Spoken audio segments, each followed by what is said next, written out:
السلام عليكم ورحمة الله وبركاته. معاكم مطبخ زمان مع سام. ازيكم حبايبي؟ عاملين ايه؟ النهاردة الجمعة، جمعة مباركة عليكم يا رب. النهاردة ان شاء الله هنعمله غدوة اسكندراني، هنعمله سمك مقلي وسمك بالصلصة وبتنجان وسلطة ورز، وتفضلوا معانا. دلوقتي انا نضفت السمك حبايبي اهو، السمك زي الفل اهو. هخرط البتنجان وهنقلي طبق بتنجان وهنعمل الرز. هخرط معاكم البتنجان يا حبايبي وهعمل الرز، وهرجع لكم تاني وانا بعمل الرز. ادي البتنجان اهو، هقشر البتنجان واتبله، وهروح اعمل الرز حبايبي وهعمل السلطه، ومعاكم مكمله معاكم ان شاء الله الفيديو. ماشي حبايبي، راجعه لكم تاني. هنعمل الرز الصياديه ونحط شويه زيت اهو، واحط البصل يتحمر معايا يا حبايبي. يتحمر البصل عبال ما ايه اعمل حاجه تانية يكون ايه، البصله اتحمر.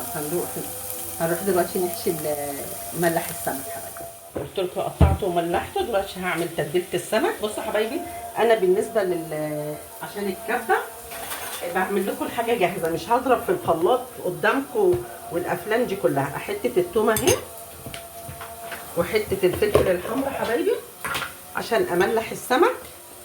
وكمان تحطي ايه، اهم حاجه في التتبيله، السمك بيحب ايه؟ بيحب الثوم. هحط شويه ثوم على التتبيله دي حبايبي.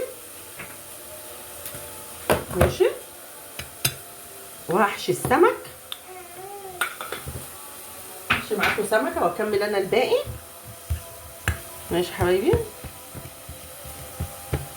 وهروح بعد كده هعمل الرز وهبدا اقلي البتنجان واقول لكم هعمل ايه في البتنجان. هحشي سمكه، السمك زي الفل اهو حبايبي. هحشي سمكه بس كده، وهكمل انا الباقي عشان ما ايه. ماشي، المقلي اهو. وطبعا هعمل حبه سمك بالصلصه، هوريكم الصلصه بتتعمل ازاي. شويه صلصه بقى، فلفل حراق. بديت احط الفلفل اللي موريه لكم اهو حبايبي. الفلفل الحراق ده مش سبايسي.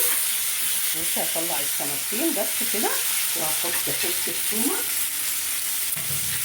وهحط الصلصه. حته تومه اهي حبايبي.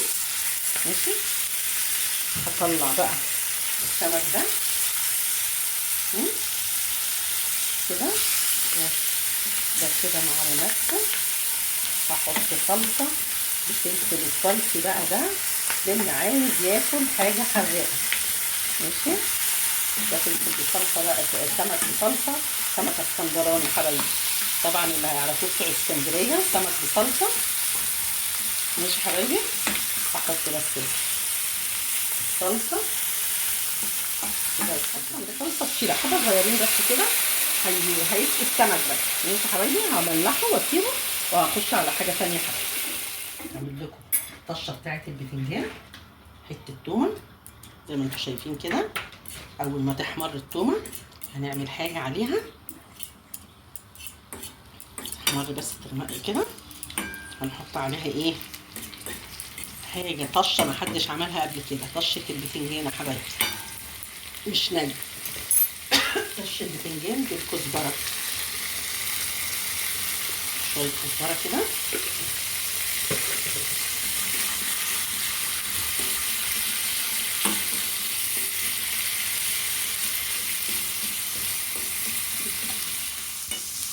حبايبي شويه خل اهو.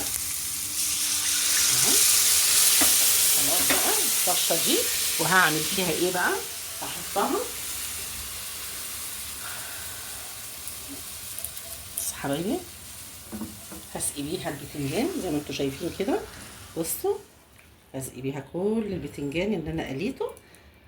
اتفضلوا معانا كده، خلصنا الغدا بتاعي. ده سمك مقلي ناشف من غير اي حاجه، وده سمك بصلصه، صلصه اسكندراني بالثوم والفلفل الحراق، وده بتنجان بالطشه حبايبي، وسلطه خضراء ورز صياديه. وتفضلوا معانا، وده كان في غدانا النهارده. ما تنسونيش يا حبايبي بكومنت حلو منكم ولايكات عشان الفيديو يعلى، ومشتركه من المشتركين الجداد اللي دخلوا معانا القناه، اهلا بيهم في قناتنا الصغيره. والسلام عليكم ورحمه الله وبركاته.